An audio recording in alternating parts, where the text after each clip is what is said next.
Graças a Deus, irmãos. A gente começa a observar o quanto existem pessoas que estão aprisionadas. Eu acho que a palavra mais exata é essa: estão presas nas suas paixões carnais, nas suas paixões mundanas. Quando a gente vai dar uma olhada em algum feed de alguma rede social, a gente percebe como está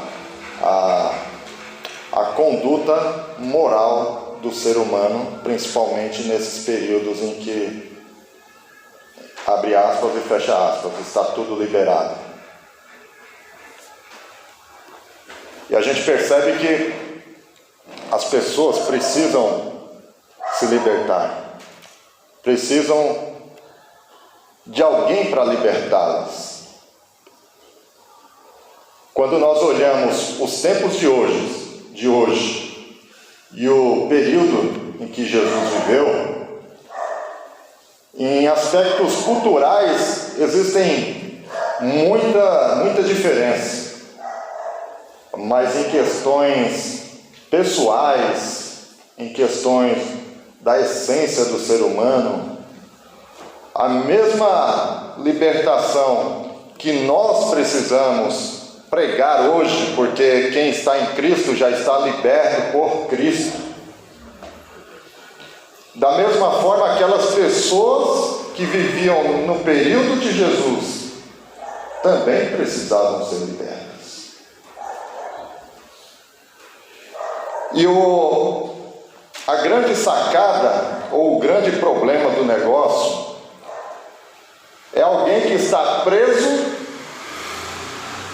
em alguma questão, seja ela de caráter moral ou caráter de vício. A pior coisa é a pessoa estar aprisionada e não enxergar que precisa ser liberta por aqui. Jesus teve muitos problemas no seu ministério aqui na terra, porque ele lidou com pessoas, principalmente as pessoas religiosas, que achavam que estavam libertas, quando na verdade estavam aprisionadas. Pessoas que pelo simples fato de representar uma classe religiosa, achavam que estavam acima de outras pessoas. E quando nós olhamos os evangelhos, nós percebemos o quanto Jesus teve que ser firme quando se encontrava em debates com os saduceus, os escribas e os fariseus. Os fariseus, eles se achavam os donos da verdade, quando na verdade eles nem conheciam a verdade. Os fariseus estavam dentro das igrejas, achando-se que eram os conhecedores do bem e do mal, e achavam-se merecedores por estar ocupando um determinado ofício religioso. Quando nós nos debruçamos em estudar as Escrituras, a Bíblia Sagrada, nós temos que olhar as Escrituras com os nossos corações rendidos a Deus, sabendo que nós precisamos nos enquadrar com o que a Bíblia diz e não com o que nós achamos que é a verdade.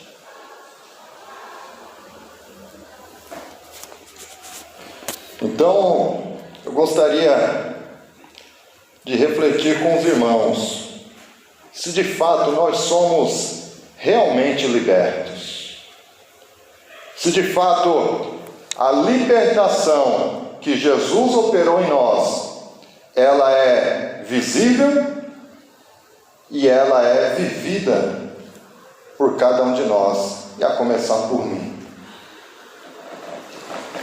Quero convidá-los a abrir suas Bíblias no Evangelho de João, capítulo 8, a partir do versículo 31. Gostaria de deixar uma observação para a igreja, que nós iremos ler um pequeno trecho, mas que por detrás desse trecho tem todo um contexto, tem todo um pano de fundo de tudo isso que se desenrola onde nós leremos. João capítulo 8, do 31 ao 36, diz assim a palavra de Deus. Jesus dizia, pois, aos judeus que criam nele: se vós permanecerdes na minha palavra, verdadeiramente sereis meus discípulos, e conhecereis a verdade, e a verdade vos libertará. Responderam-lhe: somos descendência de Abraão, e nunca servimos a ninguém. Como dizes tu, sereis livres? Respondeu-lhe Jesus: em verdade vos digo, que todo aquele que comete pecado é servo do pecado. Ora, o servo não fica para sempre em casa, o filho fica para sempre. Se, pois, o filho vos libertar, verdadeiramente sereis livres.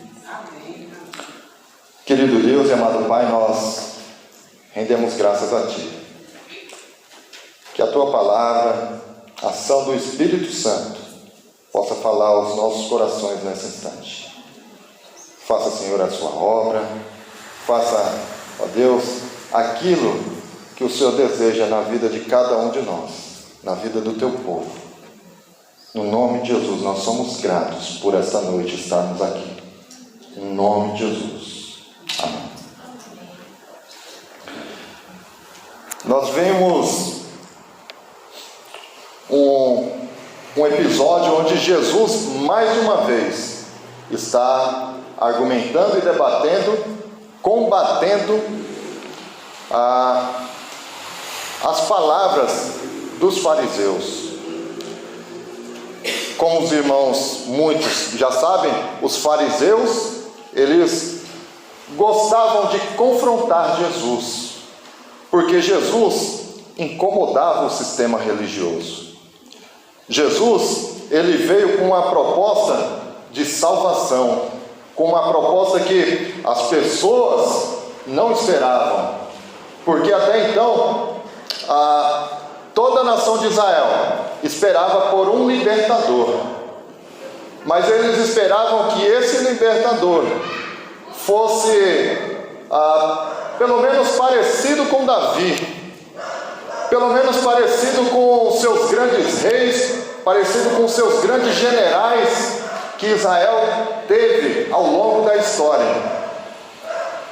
E quando Jesus chega com a proposta de salvação, de libertação, essas palavras começaram a dar um nó no povo, principalmente um nó na cabeça dos religiosos, porque Jesus veio com uma proposta totalmente diferente.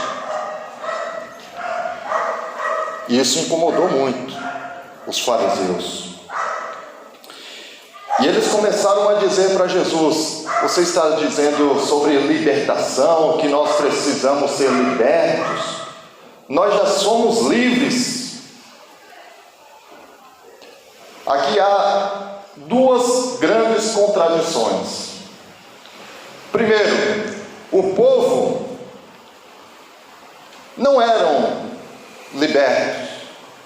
o povo não desfrutava de liberdade. Primeiro, eles eram escravos do pecado.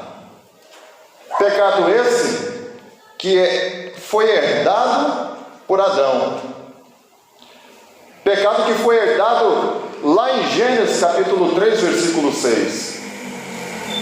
Então, o primeiro ponto contraditório dos fariseus: eles eram escravos do pecado. Eles não eram libertos. Não só escravos de todo o pecado, do pecado de Adão, eles eram descendentes de Adão, da mesma forma que nós. Então eles herdaram o pecado, e mais, sofriam todas as consequências do pecado. Segundo ponto, eles diziam que eram livres, mas na verdade o povo de Israel vivia debaixo de um jugo colocado pelos romanos. Então eles eram escravos do pecado e estavam submissos ao reino romano. E aqui eu não vou entrar em detalhes o porquê e quando surgiu o reino romano em cima do povo de Israel como opressor. Mas a verdade é que eles tinham que submeter-se ao povo romano. Tinham que pagar impostos muito altos. O povo vivia oprimido. A crença religiosa deles, a prática religiosa, não podia de forma alguma confrontar o governo romano. Eles tinham que exercer a liberdade velada religiosa deles debaixo de ferro, porque qualquer indício de rebelião, qualquer indício de bagunça no meio religioso poderia causar graves consequências contra todo o sistema religioso de Israel. Então, os fariseus procuravam manter o povo no eixo, no cabresto, para que nada saísse daquilo que eles já estavam acostumados a fazer.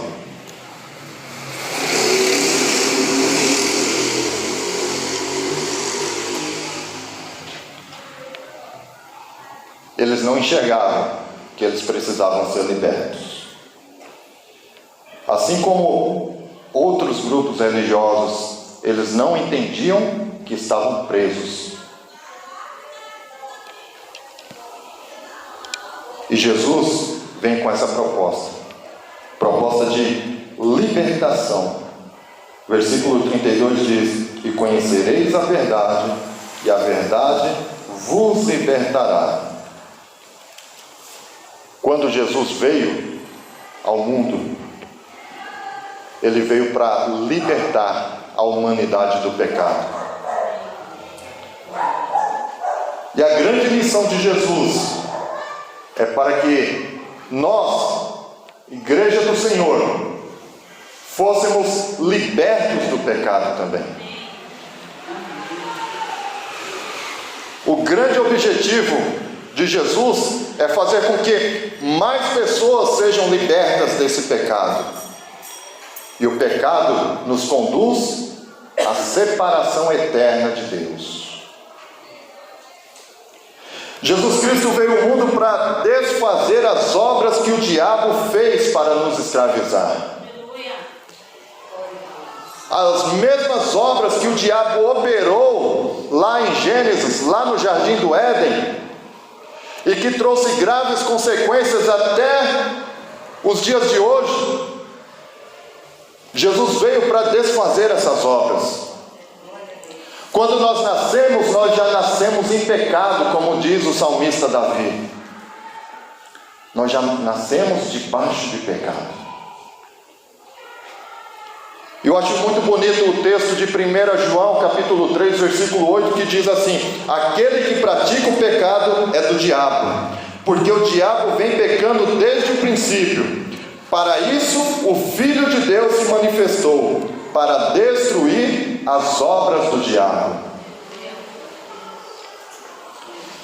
E quando João diz aquele que pratica o pecado é do diabo, não está dizendo que quando eu e você nós pecamos, não está dizendo que nós somos do diabo. O que João está querendo dizer é aquele que vive pecando, aquele que no gerúndio, na continuidade, vive pecando, se acostumou com o pecado, não foi liberto. Agora, quando nós pecamos e dizemos ao Senhor: Senhor, me perdoa, eu tropecei e caí, o Senhor nos perdoa. Porque não é uma prática do cristão viver pecando. Tem alguns acidentes de percurso, mas viver pecando não. E ele, como bom advogado, que o próprio João diz na sua primeira carta também, quando nós pecamos, nós temos um advogado diante do Pai. O objetivo principal de Jesus foi nos libertar do reino das trevas e nos dar a vida eterna. E era isso que ele estava mostrando para aqueles religiosos. É isso que ele estava dizendo para aqueles fariseus, para os saduceus, para os escribas: vocês precisam ser libertos, vocês estão no reino das trevas. E eles não enxergaram. Tem um texto em Colossenses capítulo 1, versículo 13 e 14, que diz: pois ele nos resgatou do domínio das trevas e nos transportou para o reino do seu Filho amado, em quem temos a redenção, a saber, o perdão dos pecados. Outro ponto que enfatiza de que nós fomos libertos do pecado é que nós fomos libertos por Cristo para que possamos desfrutar da sua presença com abundância. Quando nós vemos, e aí eu vou fazer uma comparação para que os irmãos entendam, não me leve a mal. Quando nós vemos alguma propaganda de bebida alcoólica, qual é a mensagem que eles lançam no final do comercial? Beba com moderação. Com Cristo não tem moderação. Com Cristo, a presença, a plenitude em abundância. Quanto mais nós nos relacionamos, mais queremos a presença de Cristo. Amém.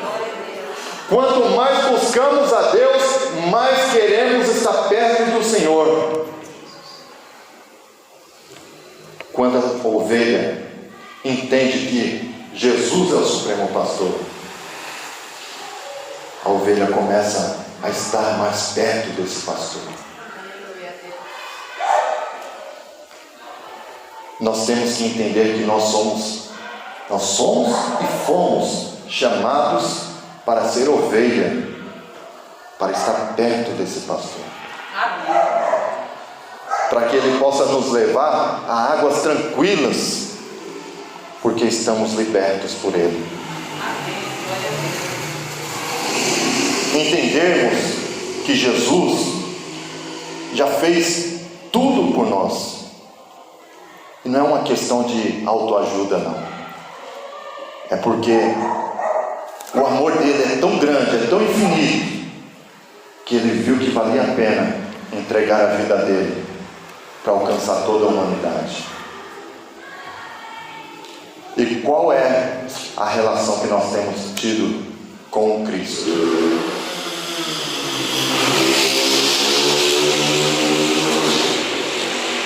Agimos como pessoas libertas?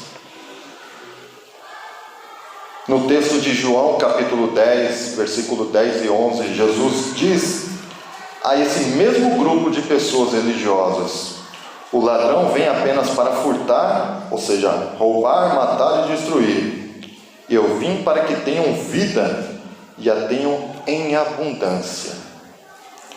Eu sou o bom pastor de Jesus. O bom pastor dá sua vida pelas ovelhas. Glória. Jesus, o nosso supremo pastor, ele deu a vida por nós. Esse mesmo Cristo, esse mesmo supremo pastor, ele está conosco quando nós choramos, quando nós estamos angustiados, quando nós estamos alegres, quando nós estamos trabalhando, quando nós estamos fazendo coisas ilícitas, Ele está também. Quando nós estamos fazendo coisas erradas, Ele está olhando. Não tem nenhum tipo de aditivo que anule a ausência, que anule a presença e o torne ausente, fazendo coisas que o agrade e que o desagrade. Ele está presente. No entanto, quando nós fazemos algo que é bom, que é certo, que é edificante, Cristo se alegra conosco. Mas quando fazemos algo repulsivo, Cristo se entristece conosco. E aí acontece aquilo que Paulo escreveu em uma de suas cartas: não entristeçais o Espírito Santo.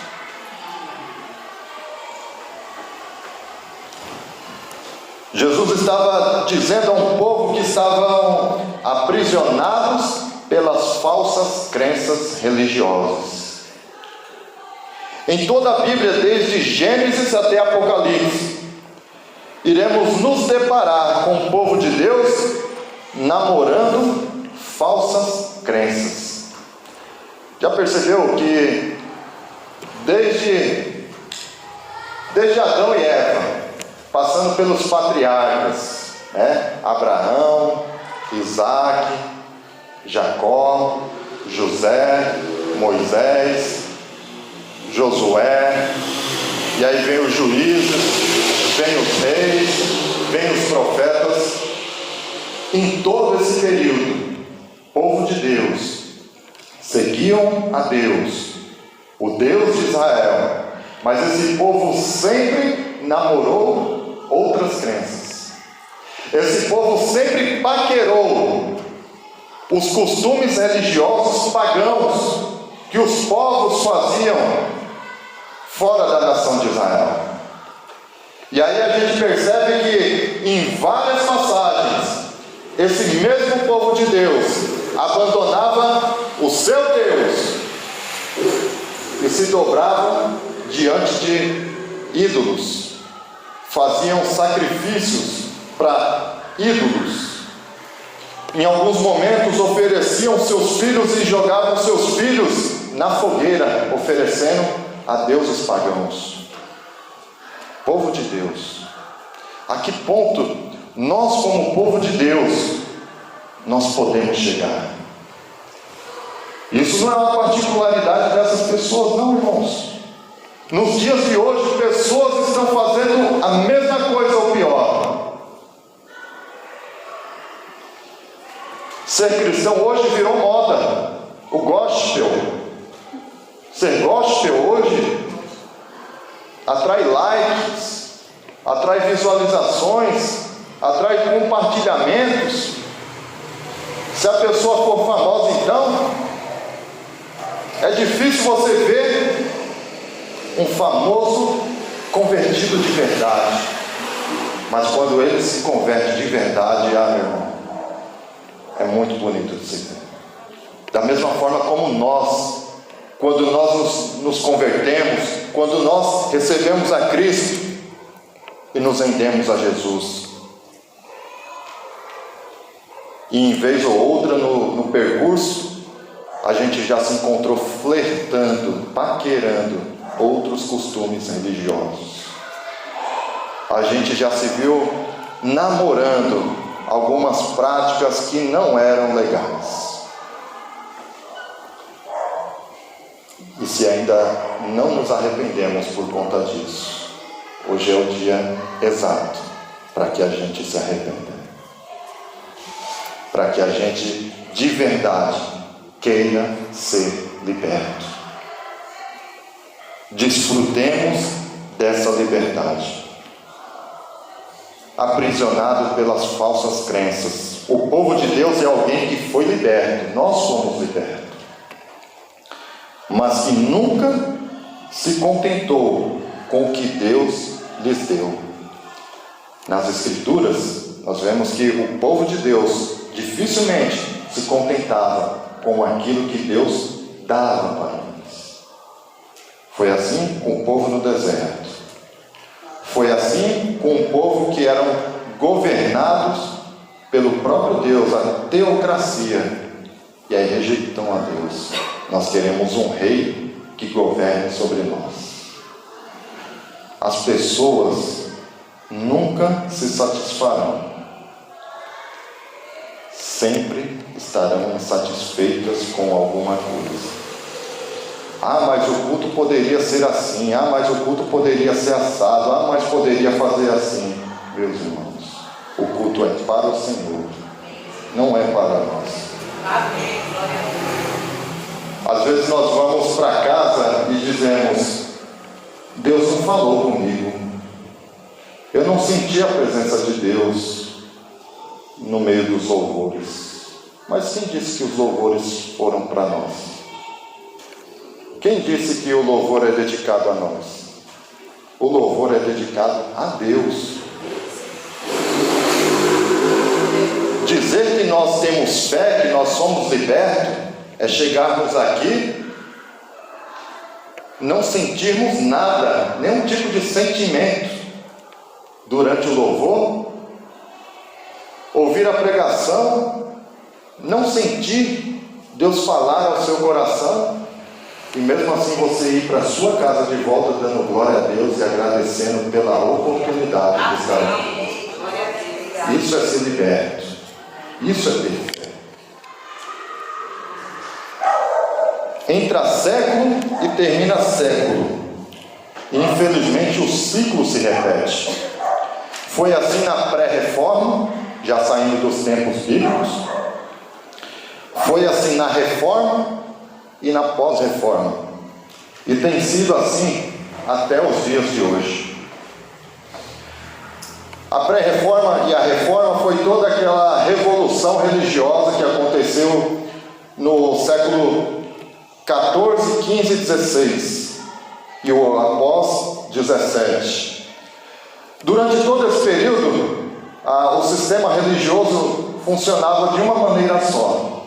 E quando tudo foi rompido e surgiram os protestantes, onde foram desvinculados da Igreja Católica daquele período, em 1517, mas em torno desse período já estava rolando muita coisa. Desde aqueles períodos também, já muito tempo depois dos períodos bíblicos, o ciclo sempre se repetiu com eles também. E nos nossos dias, continua a se repetir. Nos nossos dias, irmãos, nós estamos sempre querendo a última novidade do momento. Queremos saber qual é a última pegada, qual a última sacada para a gente trazer para a igreja. Não existe fórmula para fazer a igreja crescer. O que faz a igreja crescer é o Espírito Santo. Amém. O que faz a igreja crescer é evangelismo. O que faz a igreja crescer é relacionamento, é comunhão, é palavra de Deus.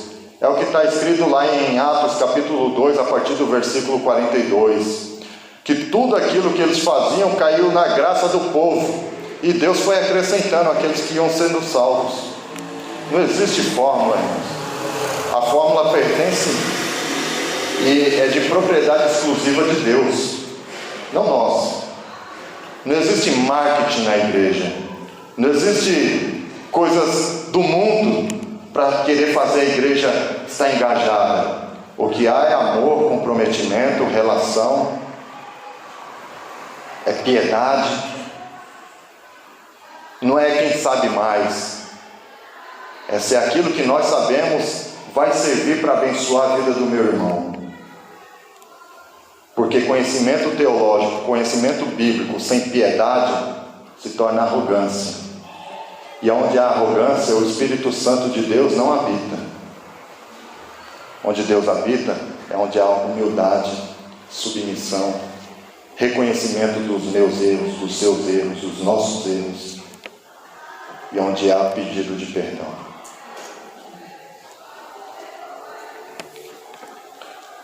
O que podemos aprender e devemos aprender ao longo da história da igreja? Desde o início da igreja cristã, os apóstolos e os pais da igreja. Os pais da igreja são aqueles que vieram depois dos apóstolos, a partir do 2º século. É saber que eles deixaram bem claro a suficiência de Cristo. E o que é a suficiência de Cristo? Cristo é suficiente. Não há nada mais a acrescentar além de Cristo. Não há nenhum tipo de costume, hábito ou novidade para acrescentar na igreja além de Cristo.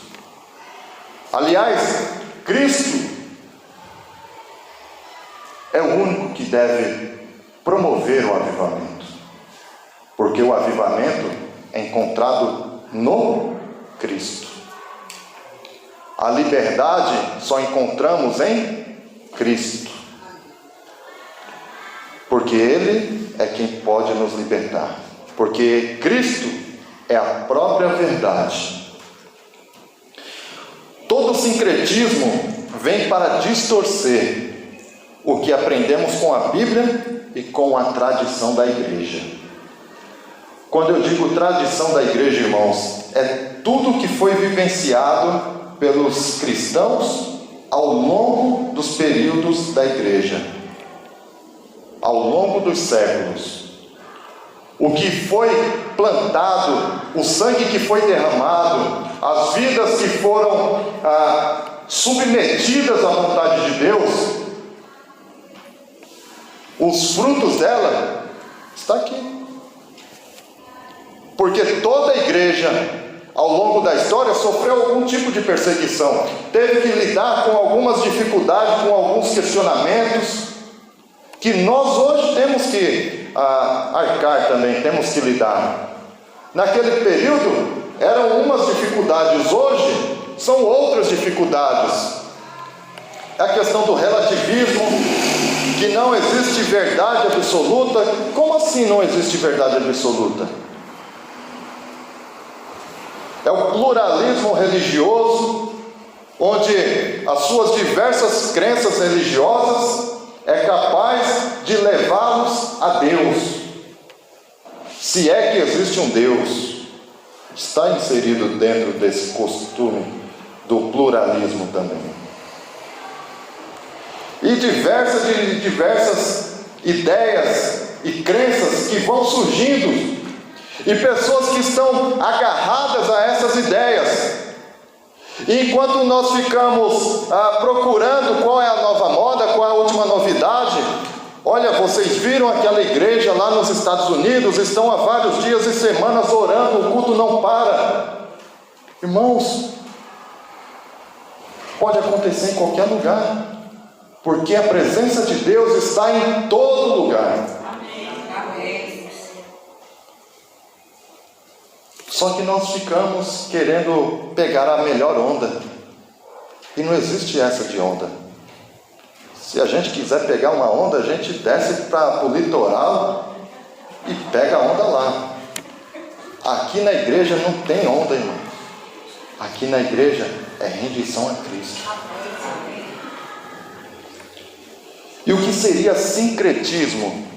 Sincretismo, um conceito, uma definição para deixar mais claro para vocês, é a fusão de diferentes doutrinas para a formação de uma nova, seja de caráter filosófico, cultural ou religioso. Eu vou dar um exemplo do que é sincretismo religioso. Vocês chegam aqui numa um belo final de tarde de domingo, e aí você vê o pastor aqui na frente e os diáconos, né, aqui que o pastor chama, e você vê um monte de rosas aqui na frente. E aí vocês escutam o pastor falando: vocês que estão aqui nessa noite, vocês vão receber de cada diácono e diaconisa uma rosa, e essa rosa está ungida. E essa rosa você vai levar para sua casa, e essa rosa ungida vai espantar tudo que não presta da sua casa. Isso é bíblico? Ou o pastor, ele muda de ideia e fala: esse negócio de rosa já está muito ultrapassado, vamos de toalhinha. E aí ele começa a distribuir. Isso é bíblico? Não é bíblico. Então são práticas, e muitas dessas que não têm lógica nenhuma, práticas pagãs em algumas ocasiões, que são colocadas na prática da igreja, para que a igreja viva isso no seu dia a dia. Isso é sincretismo. É como se alguém dissesse: Cristo não é suficiente, temos que colocar algo a mais para dar uma forcinha para Jesus. Um copo de água. E a gente for falar aqui, vai aparecer muitas coisas. Então Cristo deve ser suficiente. Grande parte do neopentecostalismo, e eu falo, irmãos, e não vou citar nomes de igreja, eu vim do meio neopentecostal, então eu posso falar com um pequeno conhecimento de causa. Grande parte do neopentecostalismo tem deturpado, ou seja, tem manchado a adoração a Cristo, enfatizado uma caça fora do comum ao diabo, ao inferno e aos demônios, quando na verdade a função da igreja é adorar a Cristo, é buscar a Cristo, para que quando acontecer algum momento fora do comum, nós estejamos revestidos de Cristo, para que a gente possa enfrentar. Amém. E não sair caçando pelos becos, pelos bueiros, onde tem demônio, onde tem coisa ruim. Mais ou menos, lembra alguns anos atrás que tinha um aplicativo chamado Pokémon Go?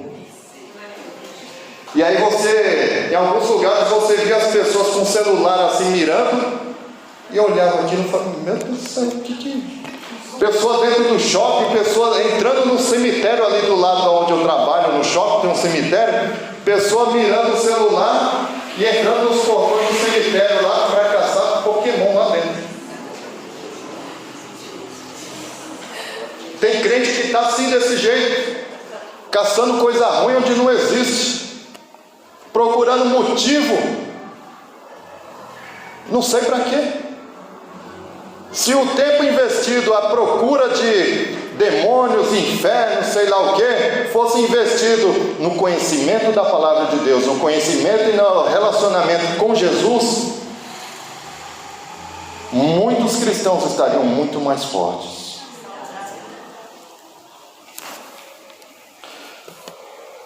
Se a nossa espiritualidade, conhecimento bíblico, como eu disse há pouco tempo, nos traz um ar de superioridade diante dos nossos irmãos, que era o que estava acontecendo com os religiosos naquela época, então estamos presos por uma falsa crença, que está centrada muito mais no nosso ego, cheios de vaidade, do que nas outras pessoas. Precisamos ser libertos, se estamos dessa forma por Cristo. Se nos encontramos dessa forma, precisamos urgentemente nos arrepender e desenvolver atitudes de piedade. Não podemos desprezar o conhecimento bíblico que tem sido dedicado a nós e que nós temos aprendido ao longo da nossa caminhada cristã. E é necessário que a gente possa traduzir, transformar todo o conhecimento bíblico em expressão de piedade, expressão de amor, expressão de cuidado, cuidar daqueles que estão à nossa volta, cuidar daqueles que Deus tem colocado nos nossos caminhos, no nosso trabalho, na escola, na universidade, na igreja. Cristo, Ele espera que a gente exerça tudo isso de forma piedosa. Agora, irmãos, para a gente refletir um pouco, temos certeza de que realmente fomos libertos do pecado? Temos de fato essa certeza de que fomos libertos? Se temos certezas que fomos libertos do pecado, como nós temos demonstrado isso? Qual tem sido a nossa postura de que nós fomos realmente libertos? É com piedade? É com presunção? Com soberba? Com arrogância? Cristo e a sua palavra, a Bíblia, tem sido suficiente para nós, dentro da fé que nós professamos? Cristo e a palavra revelada de Deus tem sido suficiente para que a gente viva uma vida cristã piedosa?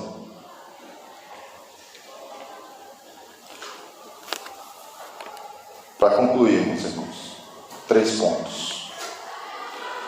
Nossa liberdade deve refletir em uma vida piedosa. Se a nossa liberdade não refletir uma vida piedosa, o que seria uma vida piedosa? Uma vida piedosa é que ame as Escrituras, que ame falar com Deus, que ame se relacionar com o Senhor de todas as formas possíveis, que ame servir a sua família e servir outras pessoas, que ame estar perto daqueles que de alguma forma precisam ouvir a palavra de Deus, que possam ser ouvidos, terra fértil para ouvir o amor de Deus professado por vocês, professado por nós. Isso são alguns pontos de uma vida piedosa. É através de atitudes dentro de casa, no trabalho, por onde quer que nós estejamos, de que de fato nós somos crentes em Jesus Cristo. Isso também expressa uma vida piedosa, dentro do contexto onde nós vivemos. As pessoas que vivem conosco percebem isso e querem nos imitar, mas não querem nos imitar porque nós somos bons. Querem nos imitar porque procuramos imitar a Jesus Cristo. E isso de alguma forma chama a atenção de outras pessoas. Devemos nos contentar com o que aprendemos com Cristo e os ensinamentos da Bíblia, tomando sempre cuidado com aquilo que aparece ser como um acréscimo da fé, aquilo que parece ser uma forcinha para Jesus, porque Cristo, como diz, é suficiente. Como também diz o salmista: o Senhor é o meu pastor e de nada terei falta. Amém. É a gente, como ovelha do Supremo Pastor, dizer: Senhor, muito obrigado por tudo que o Senhor tem nos dado. Quando temos Cristo como nosso Supremo Pastor, temos a consciência de que Ele nos mantém totalmente libertos. Quando nós temos essa consciência de que Ele é o nosso pastor, desde que nós sejamos ovelhas submissas à sua palavra, nós desfrutaremos dessa liberdade em Cristo. Espero que de alguma forma Deus possa ter falado aos corações dos irmãos. Da mesma forma como Cristo falou comigo através dessa palavra, que o Senhor possa ter falado com vocês também, no nome de Jesus. Eu gostaria de orar. Vocês podem ficar sentados assim mesmo. Curvem as suas cabeças, por favor. Vamos falar com Deus.